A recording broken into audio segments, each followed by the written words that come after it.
بسم اللہ الرحمن الرحیم۔ السلام علیکم ورحمۃ اللہ وبرکاتہ۔ محترم دوستوں، بہت سارے آپ لوگوں کے سوالات ہماری نظروں کے سامنے ہیں، کافی دن ہو چکے ہیں، ان کے جوابات بھی تقریباً نہیں دیے گئے ہیں، تو انشاءاللہ آج کی مجلس میں ہم کوشش کریں گے کہ آپ کے کچھ سوالوں کے جوابات ضرور دے دیں۔ پھر بھی اگر کچھ باقی رہیں گے تو انشاءاللہ کل کی اور پرسوں کی جو مجلس ہوگی اس مجلس میں بھی بقیہ سوالوں کے جوابات آپ کو ضرور مل جائیں گے۔ تو خیر چلیے بڑھتے ہیں سوالوں کی طرف۔ سب سے پہلے ہمارے سامنے ہیں طیب فاروقی صاحب، کہتے یہ ہیں کہ مفتی صاحب یہ جو مشک کی خوشبو ہوتی ہے جو کہ عطر میں ہوتی ہے، مشک جو ہوتی ہے وہ ڈیر ہرن کی جو پیٹ سے نکلتا ہے، اور عنبر کی جو خوشبو ہوتی ہے، یہ جو خوشبو ہوتی ہے تو انہیں ہم لگا سکتے ہیں یا نہیں؟ ٹھیک ہے، ان کو یہ شک ہو رہا ہے کہ یہ جو عنبر کی اور مشک کی جو خوشبو ہے یہ حلال ہے یا حرام۔ تو دیکھیے طیب بھائی، اس کے بارے میں شک کرنے کی گنجائش نہیں ہے۔ نبی کریم صلی اللہ علیہ وسلم نے اس کو حلال بتلایا ہے، جائز بتلایا ہے، تو یہ ہمارے لیے حلال اور جائز ہی ہے۔ اس کے بارے میں آپ کو پریشان ہونے کی ضرورت نہیں ہے۔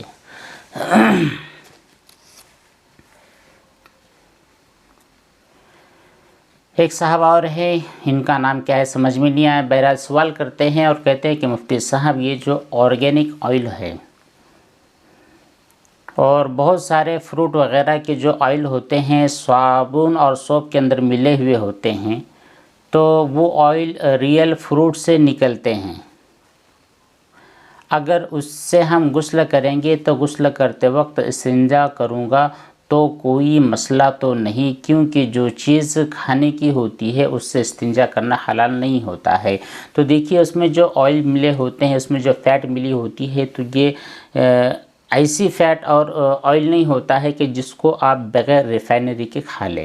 ٹھیک ہے، یہ اس کو ریفائن کیا جاتا ہے اور بہت ساری چیزوں کے پروسیس سے گزارنے کے بعد اس کو صابن یا شیمپو وغیرہ کے اندر اس کو فلٹر کیا جاتا ہے۔ تو اس کے یوز کرنے کے بعد چاہے اس کا پانی گندگی میں چلا جائے یا پھر خود آپ اس سے استنجا کریں، اس میں کوئی حرج اور پریشانی کی بات نہیں ہے۔ یہاں پر کھانے پینے کی چیزوں کی بے حرمتی کا گناہ آپ کے اوپر عائد نہیں ہوتا ہے، یوز کر سکتے ہیں آپ۔ خان صاحب نے سوال کیا ہے، سلام پیش کرتے ہیں۔ اچھا، یہ خان صاحب کی آئی ڈی ہے لیکن سوال کرنے والی کوئی خاتون ہے، سارہ خان، کہتی ہیں کہ مفتی صاحب بہت بہت شکریہ جواب دینے کے لیے، اللہ تعالیٰ آپ کو، آپ کے فیملی کو اور آپ کے کاموں کو خیر و عافیت کے ساتھ کامیاب کرے، ترقی عطا فرمائے، اللہ پاک آپ کو اجر عظیم عطا فرمائے، آمین یا رب العالمین۔ آپ کی آخر میں دعا کی ریکویسٹ ہے کہ ہماری رہنمائی کی ضرورت رہے گی۔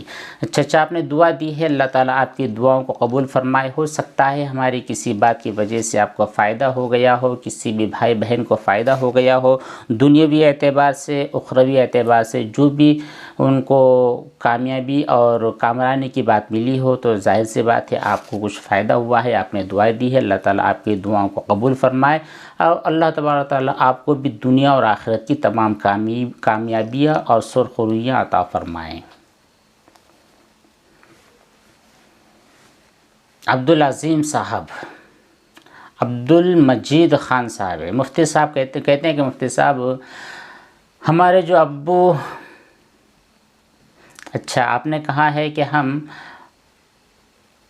عبدالمجید ہیں، ہمیں بہت سارے وسوسے آتے ہیں، دماغ خراب رہتا ہے، کیا کرے کچھ بتائیں۔ دیکھیے آپ کو کرنا کچھ نہیں ہے، جو آپ کو پرابلم ہو رہی ہے، آپ کو ڈسٹرب ہو رہا ہے، آپ کو وسوسے آ رہے ہیں، تو اس میں آپ کو کچھ نہیں کرنا ہے۔ اگر آپ کچھ کرو گے تو پھر پرابلم میں پھنسو گے۔ کچھ نہیں کرنا ہے مطلب یہ ہے کہ جب بھی آپ کو کوئی ڈاؤٹ پیدا ہوتا ہے، کوئی وسوسہ اور کوئی خیال آپ کے ذہن میں آتا ہے، تو آپ کو کوئی اس کا ریئیکشن نہیں دینا ہے، چھوڑ دینا ہے اس کو، آئے گا تھوڑی دیر رکے گا اور چلا جائے گا۔ ہاں اگر آپ نے اس کو ویلیو کی، آپ نے اس کی عزت کی، وہ اس خیال اور وسوسے کے آنے کے بعد آپ نے اس کے بارے میں ریسرچ شروع کر دی، تب کہیں جا کر کے یہ خیال آپ کو فیوچر میں اور زیادہ پریشان کرے گا۔ تو ہماری جو بات یہ ہے کہ آپ کو کچھ نہیں کرنا ہے، آئے گا رکے گا چلا جائے گا، آپ نے اس کے بارے میں سوچنا نہیں ہے۔ اس کو دفع کرنے کے لیے، اس کو دور کرنے کے لیے یا پھر اس کی اصلاح کی کوشش آپ کو نہیں کرنی ہے، اس کو چھوڑ دینا ہے، یعنی بالکل اس کو ایزی وے میں لینا ہے۔ آپ نے اس کو ویلیو نہیں کرانی ہے۔ اگر آپ اس کو عزت دو گے تو پھر وہ آپ کے سر پر چڑھ کر بولے گا۔ تو وسوسے کے آنے کے بعد میں آپ کو فوراً اعوذ باللہ من الشیطان الرجیم پڑھ کے چھوڑ دینا ہے، اس کی طرف دھیان اور خیال بھی آپ کو نہیں دینا ہے۔ انشاءاللہ آپ صحیح اور درست ہو جاؤ گے۔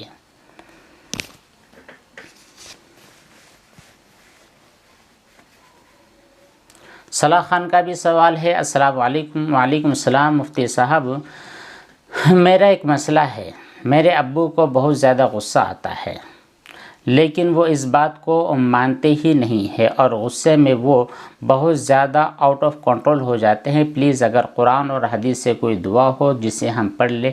دیکھیے، جب بھی آپ کے والد صاحب کو غصہ آئے تو غصہ آنے کے بعد آپ ان کو پانی پلائیں۔ گھر کے اندر رکھے رہے تو آپ ان کو پانی پلائیں اور ان کو کہیں کہ اعوذ باللہ من الشیطان الرجیم پڑھیں، ٹھیک ہے؟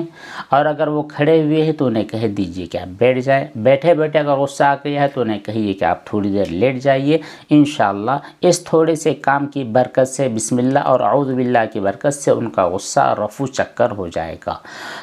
اور آپ اللہ تعالیٰ سے دعا بھی کرتے رہیں، ان کی اصلاح فرمائیں، ان کے جو غصے کی عادت ہے اس کو کنٹرول کے اندر اللہ تعالیٰ لے آئے، اس بات کی آپ دعا کرتے رہیں۔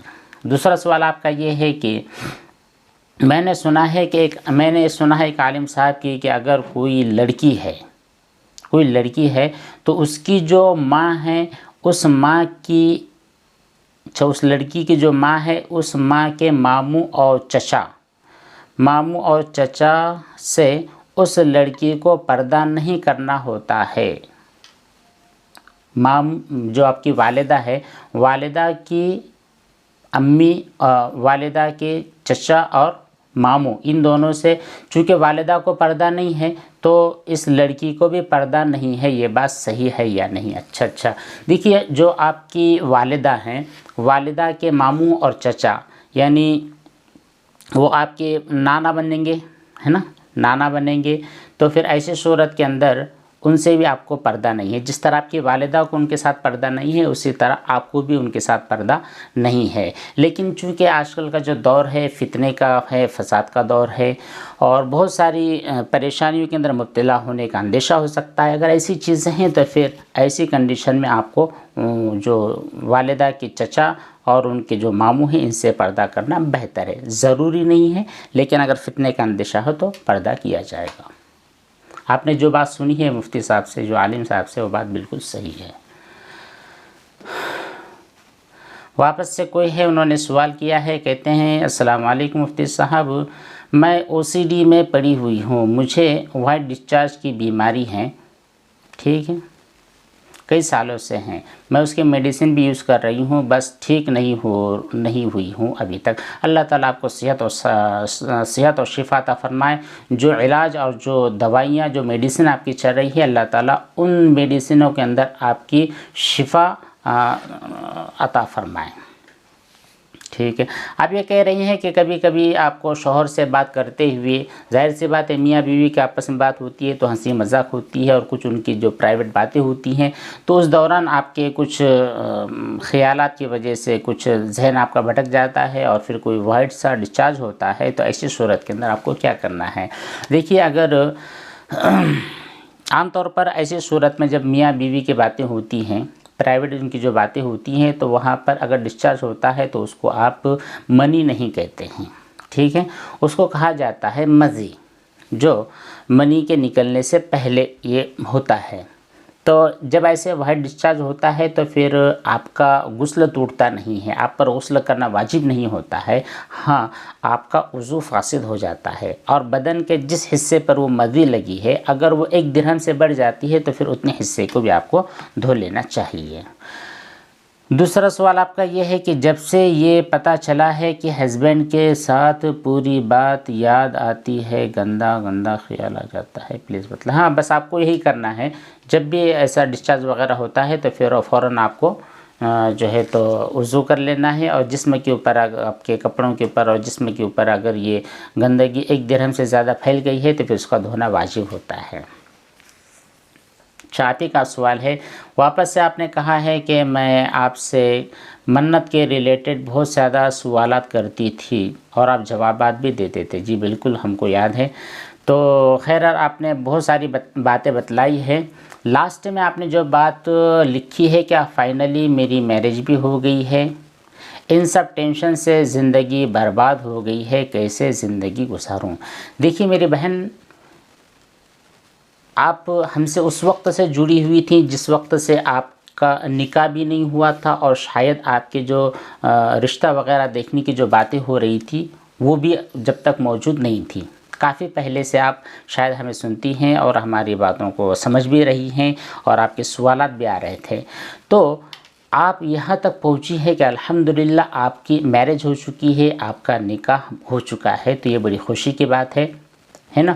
خوشی کی بات یہ ہے کہ اللہ تعالیٰ نے ان تمام پریشانیوں کے باوجود جو آپ کے دل اور دماغ کے اندر لڑائیاں چل رہی تھی، ان تمام چیزوں کو گزار کر، ان تمام چیزوں کو سائیڈ فرما کر آپ کو نکاح کی منزل تک پہنچا دیا ہے۔ اب آپ شادی شدہ ہیں، تو وہ جو پہلی جتنی پریشانی آپ کو ڈسٹرب کر رہی تھی، جتنی تکلیف کے اندر ڈال رہی تھی، وہ درمیان میں شاید ختم ہو گئی یا کم ہو گئی تھی، واپس سے بعد میں یہ بڑھ گئی ہے۔ تو مجھ کو یہ لگتا ہے کہ شاید آپ تنہائی کی شکار ہیں۔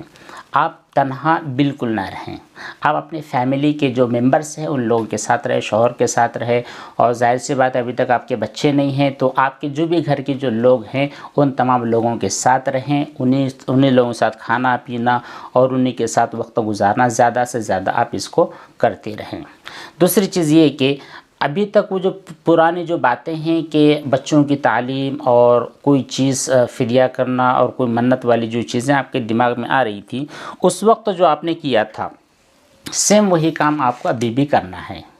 کیا کہ بس آپ جب ذہن کے اندر وہ باتیں آتی ہیں تو ان کو چھوڑ دینا ہے، کیونکہ آپ ایسی کنڈیشن سے گزر رہی تھی کہ آپ کے اوپر چاہے جتنے بھی خیالات آپ کے دل اور دماغ میں آ رہے تھے، کوئی چیز واجب نہیں ہو رہی تھی۔ اس وقت بھی واجب نہیں ہو رہی تھی، آج بھی آپ پر شاید وہ چیزیں واجب نہیں ہو رہی ہے، اس لیے آپ کو بہت زیادہ ٹینشن لینے کی ضرورت نہیں۔ جو وقت آتا چلا جائے گا، جو ضرورت پڑتی چلی جائے گی، آپ ان ضرورتوں کو پایۂ تکمیل تک پہنچاتے رہیے۔ باقی اس کے علاوہ بہت زیادہ ٹینشن میں آپ کو رہنا نہیں ہے، بہت زیادہ ان تمام باتوں کو دماغ میں لا کر پریشان ہونا بھی نہیں ہے۔ ہم بھی آپ کے لیے دعا کرتے ہیں، اور ہمارے جو زائرین ہیں، ہمارے جو بھائی بہنیں جو ہم کو سن رہے ہیں، ان سے بھی دعا کرتے ہیں کہ ہماری اس بہن کے لیے خصوصی دعائیں کرتے رہیں۔ آگے ایک سوال اور ایک صاحب نے کیا ہے، عبد المجید ہے، کہتے ہیں کہ ہیلو مفتی صاحب، السلام علیکم۔ وعلیکم السلام، میں مجید ہوں انڈیا سے۔ مفتی صاحب، جب ہم التحیات پڑھتے ہیں یا پھر کوئی چیز پڑھتے ہیں، اچھا آپ نے نماز کے ریلیٹڈ سوال کیا ہے، جب آپ نماز میں کوئی چیز پڑھتے ہیں، التحیات پڑھ رہے ہیں، درود شریف پڑھ رہے ہیں، دعا معصورہ کچھ بھی پڑھتے ہیں، سورہ فاتحہ پڑھتے ہیں، تو آپ کو یقین نہیں ہو پاتا ہے کہ آپ نے وہ صحیح پڑھا ہے یا پھر پڑھا بھی ہے یا نہیں ہے، تو آپ ایک قسم کے وسوسے کے ہی مریض ہیں، ٹھیک ہے؟ تو آپ کو سب سے پہلا کام یہ کرنا ہے کہ جب آپ نماز کے لیے داخل ہوتے ہیں، یعنی نماز میں جس وقت انٹری کرنا چاہتے ہیں، تو اس وقت آپ اخلاص کے مطابق آپ نماز پڑھیے۔ مطلب یہ ہے کہ آپ کے ذہن کے اندر صرف ایک بات ہونی چاہیے، ایک ہی مقصد ہونا چاہیے کہ مجھ کو نماز پڑھنی ہے، اس کے علاوہ میں ابھی کچھ نہیں کر رہا ہوں، میرا کھانا ہو چکا ہے، میرا جو کاروبار تھا وہ کاروبار بھی بند ہو چکا ہے، اور میرا جو لین دین تھا وہ بھی سب رک چکا ہے، اب میرے گھر کے جتنے بھی کام تھے میں نے ان تمام چیزوں کو اپنے گھر کے اندر قید کر دیا ہے، اب میں جب مسجد میں آ گیا ہوں تو یہاں پر میرا مقصد صرف اور صرف نماز کی ادائیگی ہے، ٹھیک ہے؟ ان تمام چیزوں چیزوں کو جب آپ نے دماغ کے اندر ڈال دیا کہ اب مجھ کو صرف نماز پڑھنی ہے، 2 رکعت یا 4 رکعت آپ پڑھ رہے ہیں، اللہ اکبر کہتے ہوئے جب آپ نیت مانتے ہیں، تو ظاہر سی بات ہے جب تمام چیزیں آپ کے دل اور دماغ سے رفو چکر ہو گئی ہے تو اب صرف نماز کا خیال آپ کے سامنے ہے۔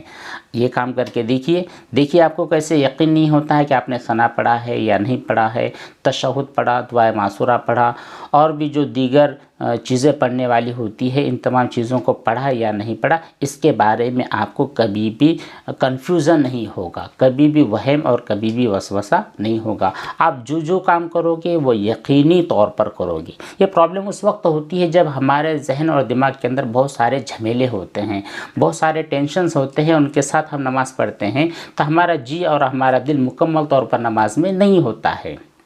جب دل اور دماغ نماز میں نہیں ہوتا ہے تو پھر طرح طرح کی باتیں آتی جاتی رہتی ہیں اور ہمیں خود پتہ نہیں چلتا ہے کہ ہم کیا پڑھ رہے ہیں اور کیا چھوڑ رہے ہیں۔ تو آپ اخلاص کے ساتھ نماز شروع کر دیجئے، آپ کی تمام پرابلمز ختم ہو جائے گی انشاءاللہ۔